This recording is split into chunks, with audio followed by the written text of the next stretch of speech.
नमस्कार मंडळी, स्वागत आहे तुमचं आजच्या एका नवीन व्हिडिओमध्ये. तर आज बघा मी तुम्हाला डाळ पालक बनवून दाखवणार आहे आणि डाळ पालकसाठी काय काय साहित्य घेतलं ते तुम्हाला दाखवते. चला. तर बघा इथं मी पालक घेतले स्वच्छ धुवून. आता तो मी बारीक चिरणार आहे. हिरवी मिरची, लसूण, अर्धी वाटी तुरीची डाळ, हळद, जिरे मोहरी, लाल तिखट, शेंगदाणे आणि मीठ.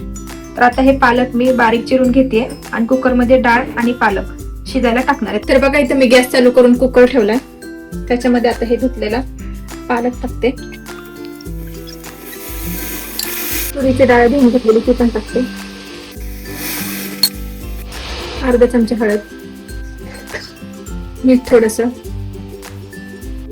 मी सगळं व्यवस्थित हलवून घेते. त्याच्यामध्ये 1 ग्लास पाणी टाकते.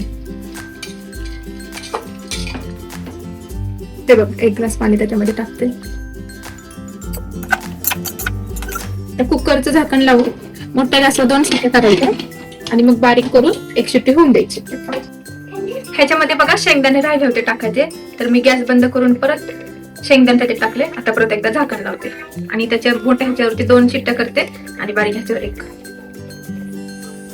2 ह्याच्यावर बघा मोठ्या शिट्ट्या केल्या 2 आणि 1 बारीक ह्याच्यावर 1 शिट्टी केली. आता गॅस बंद केलाय. तर बघा कुकर आपला गार झालाय. फोडणीसाठी मी गॅस पेटवून पातेलं ठेवलं त्याच्यावरती. आता त्याच्यामध्ये 1 पळी तेल टाकू. तेल गरम झालं की मोहरी टाकली 1 चमचा. मोहरी आणि जिरं ते थोडं तडतडलं की त्याच्यामध्ये आपण जे लसूण आणि हिरवी मिरची पेटली होतं ते टाकतो. आता ते छान परतून घ्यायचं सगळं.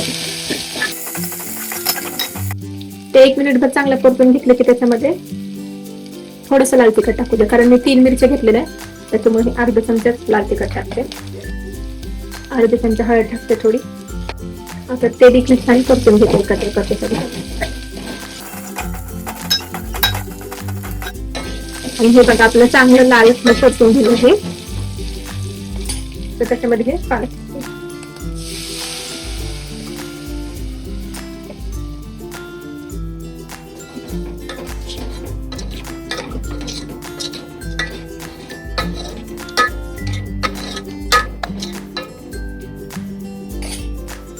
आता बघा ह्याच्यामध्ये पाहिजे तेवढं पाणी आपण ऍड करू शकतो.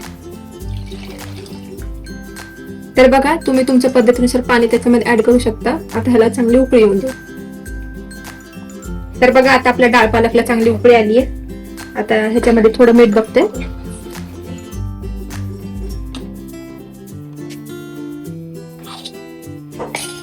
मीठ थोडस कमी आहे. थोडस मीठ त्याच्यामध्ये ऍड करते. आता बारीक गॅसवर 5 मिनिट उकळून देऊ. 5 मिनिटांनंतर आपली डाळ पालक तयार आहे. झाली आहे बघा आपली डाळ पालक तयार. कशी झाली नक्की सांगा. तुम्ही पण एकदा ट्राय करून बघा.